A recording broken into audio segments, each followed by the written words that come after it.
Bon bah voilà, on continue notre tour des grandes universités américaines. Et aujourd'hui on se trouve à l'université de Pittsburgh, en Pennsylvanie. Énorme université, aussi bien par la taille, avec plus de 40 000 étudiants, que par le niveau scolaire qui est, niveau universitaire qui est vraiment un très très haut niveau dans énormément de domaines, aussi bien scientifiques que dans les sciences molles. Donc là on va essayer de se balader un petit peu. Donc voilà les Pittsburgh Panthers. On va faire un petit tour du campus. Là on se trouve à peu près au milieu du campus. Là tous les bâtiments qu'on voit sur la gauche, ce sont les bâtiments de la fac de médecine. Voilà, on va s'aventurer un peu plus à l'intérieur du campus. Donc voilà que je découvre en même temps que vous. Donc voilà, alors Pittsburgh c'est, on va parler en termes un peu sportifs maintenant. Pittsburgh c'est la Big East, aux côtés de Marquette, Georgetown et autres Syracuse ou Connecticut. Donc un excellent niveau, aussi bien en termes de basket que de foot. Foot US bien évidemment.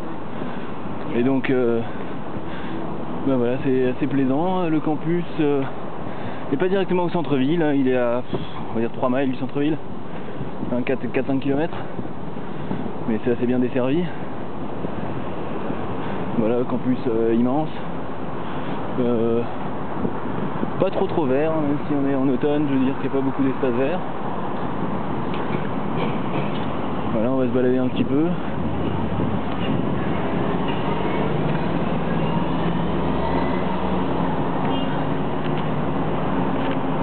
Donc voilà, l'université de Pittsburgh, où spéciale dédicace pour nos amis strasbourgeois, a été formé, strasbourgeois et nancéen d'ailleurs aujourd'hui, puisque Ricardo Greer sort de cette université.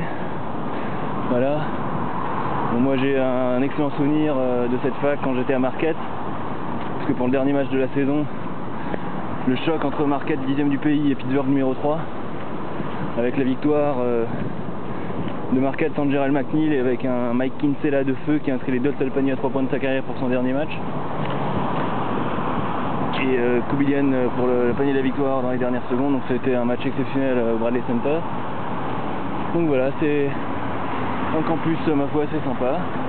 Voilà, là on se trouve à peu près dans le mid-campus. Bâtiment, voilà, Electric Computer Engineering, dans le bâtiment qui se trouve juste là. Bâtiment tout ce qui est fac industriel. À droite qui sont ici, on a les parkings de l'université. Voilà.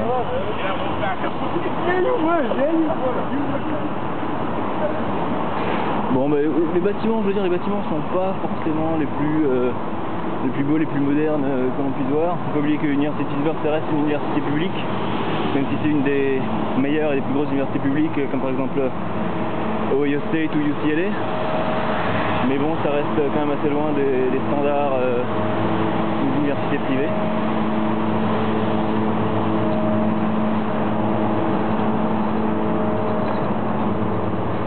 Donc voilà, on se promène tranquillement dans le campus. On a une petite vue de la rue qui plonge. Voilà, qu'est-ce qu'on a ici? Un bâtiment supplémentaire et fac de sociologie. Voilà, ici on a le Conference Center. Voilà, bon, les bâtiments, ouais, ça reste quand même du lourd. Hein.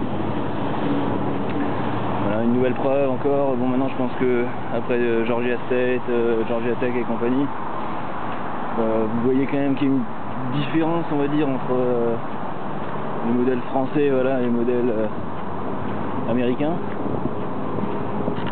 On a encore un peu de retard au niveau des infrastructures dans notre pays, mais peut-être que les futures lois vont nous permettre de rattraper ce retard, en tout cas on l'espère. Donc voilà, bah écoutez, moi je vais essayer de me balader. Maintenant je vais essayer de vous faire quelques belles photos.